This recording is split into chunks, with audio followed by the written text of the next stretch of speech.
3 اوقات میں قرآن مجید کی تلاوت سے اجتناب کریں ورنہ سخت وعید ہے۔ بسم اللہ الرحمن الرحیم۔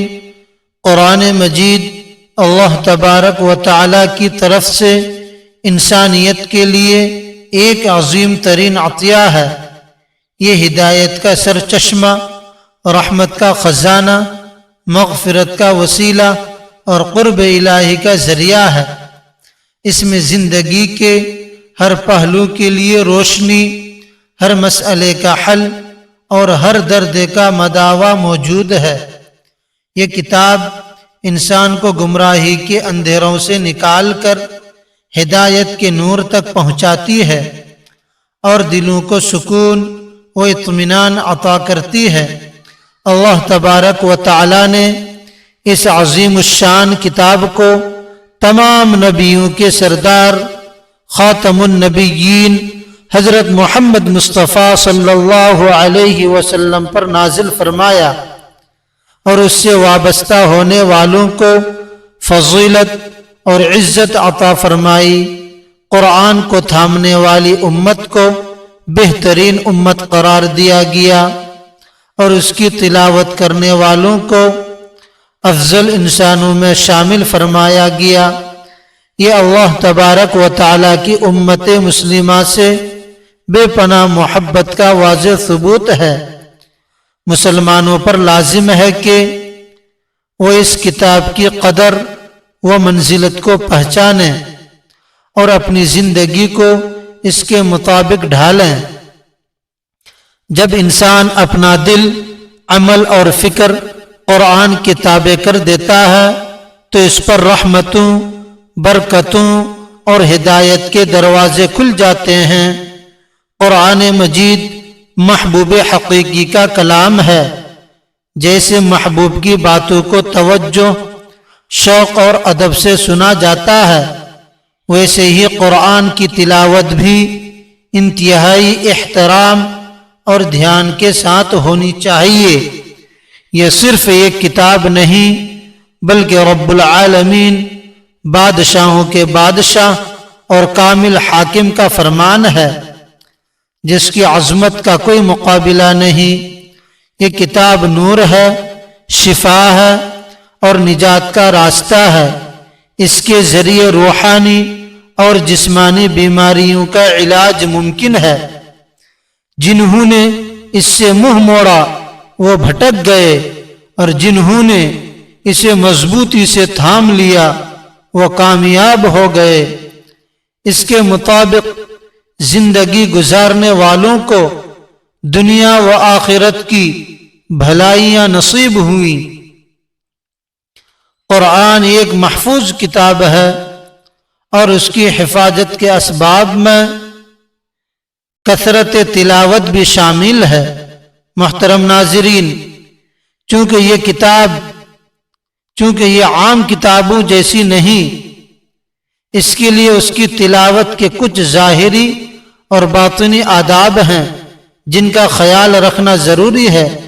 تلاوت قرآن کے ظاہری آداب: بہتر یہ ہے کہ قرآن باوضو ادب کے ساتھ قبلہ رخ بیٹھ کر پڑھا جائے۔ کھڑے یا بیٹھے پڑھنا جائز ہے۔ اگر کوئی شخص لیٹ کر بغیر وضو کے تلاوت کرے تو بھی اسے ثواب ملتا ہے، جیسا کہ قرآن میں آیا ہے کہ اللہ تبارک و تعالی کو ہر حال میں یاد کیا جاتا ہے۔ تاہم افضل طریقہ یہی ہے کہ وضو کے ساتھ سکون اور وقار سے تلاوت کی جائے۔ نبی کریم صلی اللہ علیہ وسلم کا ارشاد ہے کہ جو شخص 3 دن سے کم میں قرآن ختم کرے اور اس میں تدبر نہیں کر پاتا، ایک اور حدیث میں 7 دن میں ختم کرنے کی ترغیب دی گئی۔ اس سے معلوم ہوتا ہے کہ معتدل طریقہ ہفتہ وار ختم ہے۔ اہل علم کے لیے تدبر کے ساتھ مہینے میں یہ ختم بھی کافی ہو سکتا ہے۔ صحابہ کرام رضی اللہ عنہم قرآن کو 7 حصوں میں تقسیم کر کے تلاوت کیا کرتے تھے۔ حضرت عثمان رضی اللہ عنہ سے منقول تقسیم اس کی واضح مثال ہے جو آج بھی رائج ہے۔ محترم ناظرین، ترتیل کے ساتھ پڑھنا، قرآن کو ٹھہر ٹھہر کر واضح انداز میں پڑھنا سنت ہے۔ مقصد صرف ختم کرنا نہیں بلکہ سمجھنا اور اثر لینا ہے۔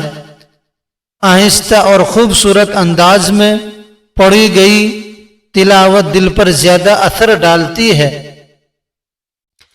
تلاوت کا اثر عذاب، وعید اور سابقہ قوموں کے حالات پر دل میں خوف پیدا کریں، رحمت اور جنت کی آیات پر امید باندھیں۔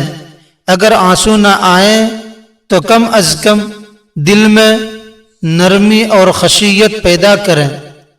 سجدہ والی آیت پر سجدہ ادا کریں بشرطے کہ طہارت حاصل ہو۔ بلا وضو ہو تو بعد میں سجدہ کر لیں۔ تعوذ، بسم اللہ اور درود شریف کے ساتھ تلاوت شروع کریں تاکہ دل و دماغ شیطانی وساوس سے محفوظ رہیں۔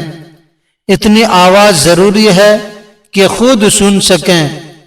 اگر ریا یا خلل کا اندیشہ نہ ہو تو خوش الحانی کے ساتھ بلند آواز سے پڑھنا افضل ہے۔ قرآن کو خوبصورت آواز سے پڑھنا مستحب ہے، مگر اتنا کھینچاؤ نہ ہو کہ الفاظ یا معنی بدل جائیں۔ تلاوت مکمل کرنے کے بعد دعا مانگنا سنت ہے۔ قرآن کے ذریعے رحمت اور ہدایت کی دعا کریں۔ وہ 3 حالتیں جن میں تلاوت نہ کریں۔ محترم ناظرین، درج ذیل 3 حالتوں میں قرآن مجید کی تلاوت سے پرہیز کرنا لازمی ہے۔ نمبر 1، حالت جنابت۔ نمبر 2، حیض کی حالت۔ نمبر 3، نفاس کی حالت۔ ان 3 حالتوں میں قرآن کی تلاوت جائز نہیں۔ بعض فقیہی اقوال کے مطابق جنابت میں زبانی تلاوت بھی منع ہے، البتہ قرآنی دعا یا ذکر کی نیت سے پڑھی جا سکتی ہے۔ وضو کے بغیر قرآن کو چھونا بھی جائز نہیں۔ حضرت ابن عمر رضی اللہ عنہما سے روایت ہے کہ رسول اللہ صلی اللہ علیہ وسلم نے فرمایا، حائضہ اور جنوبی قرآن کا کوئی حصہ نہ پڑھیں۔ اگر کوئی شخص قرآن پڑھ رہا ہو اور غلطی ہو جائے تو اصلاح کے لیے 1 آدھا لفظ کہنا جائز ہے۔ عام اذکار جیسے سبحان اللہ، الحمدللہ کہنا بھی جائز ہے۔ قرآن مجید ایک بابرکت کتاب ہے، ہر حرف پر 10 نیکیاں ہیں۔ یہ دلوں کی شفا، زندگی کی رہنمائی اور آخرت کی کامیابی کا ذریعہ ہے۔ اللہ تبارک و تعالی ہمیں قرآن کو سمجھنے، اس پر عمل کرنے اور اس کا حق ادا کرنے کی توفیق عطا فرمائے اور ہمارا خاتمہ ایمان پر کرے۔